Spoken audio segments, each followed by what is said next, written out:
ओडिशा के बालासोर में हुई भीषण ट्रेन दुर्घटना में अब तक 280 से ज्यादा लोगों की जान जा चुकी है। वहीं घायलों की संख्या 1000 पहुंच गई है, लेकिन सरकारी आंकड़े अभी तक 261 मौतों की ही पुष्टि कर रहे हैं। अब इस मामले पर राजनीति भी तेज हो गई है। शनिवार को पश्चिम बंगाल की सीएम ममता बनर्जी भी हालात का जायजा लेने के लिए घटनास्थल पहुंची थी। इस दौरान उनके साथ रेल मंत्री अश्विनी वैष्णव और केंद्रीय मंत्री धर्मेंद्र प्रधान भी थे। दोनों केंद्रीय मंत्रियों के सामने ही ममता दीदी अपने तुनक अंदाज में प्रेस को संबोधित कर रही थी। सबसे पहले सीएम ममता ने बचाव कार्यों के बारे में रेल मंत्री से जानकारी ली। इसके बाद उन्होंने मीडिया से बात करते हुए कहा कि हमें जानकारी मिली है कि 500 से ज्यादा लोगों की इस हादसे में मौत हो गई है। हालांकि ममता के दावे पर तुरंत रेल मंत्री वैष्णव ने आपत्ति जताई और कहा आधिकारिक आंकड़ा सामने है, मरने वालों की संख्या 238 की ही पुष्टि हुई है। ममता ने कहा यह इस सदी की सबसे बड़ी ट्रेन दुर्घटना है और इसकी उचित जांच होनी चाहिए। इसके पीछे साजिश की आशंका है, सच्चाई सामने आनी चाहिए। ममता ने सवाल किया, टक्कर रोधी सिस्टम काम क्यों नहीं करता है? उन्होंने कहा कोरोमंडल एक्सप्रेस में टक्कर रोकने वाले सिस्टम नहीं लगाए गए थे। जब मैं रेल मंत्री थी तब मैंने ट्रेनों में एक टक्कर रोधी सिस्टम लगाने की कवायद की थी।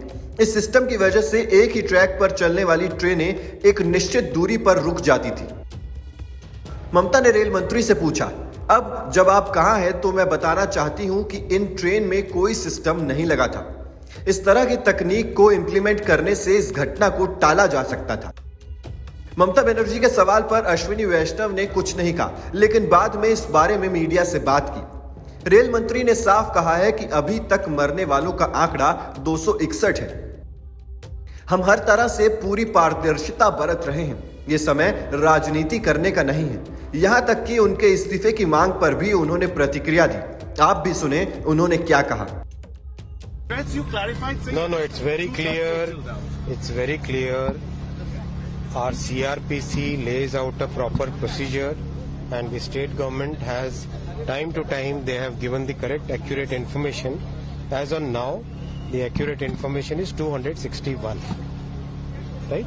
So we want full transparency. This is not the time to do politics. This is the time to focus our entire energy. Also demanded your resignation, which is absolutely fine.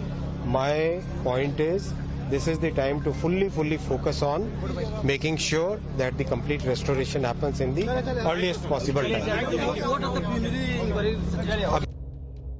बता दें कि शुक्रवार को बालासोर जिले के बहनागा स्टेशन के पास चेन्नई से हावड़ा जा रही कोरोमंडल एक्सप्रेस पटरी से उतर गई और मालगाड़ी से जा टकराई।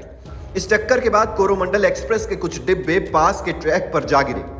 इतने में ही उस ट्रैक पर आ रही यशवंतपुर हावड़ा ट्रेन भी कोरोमंडल के दुर्घटनाग्रस्त डिब्बों से जा टकराई। शुक्रवार रात ही रेल मंत्री दुर्घटना स्थल पर पहुंच गए थे। वहीं शनिवार को प्रधानमंत्री नरेंद्र मोदी ने भी दुर्घटना स्थल का जायजा लिया और बालासोर में घायलों से मुलाकात की। Team news nation digital.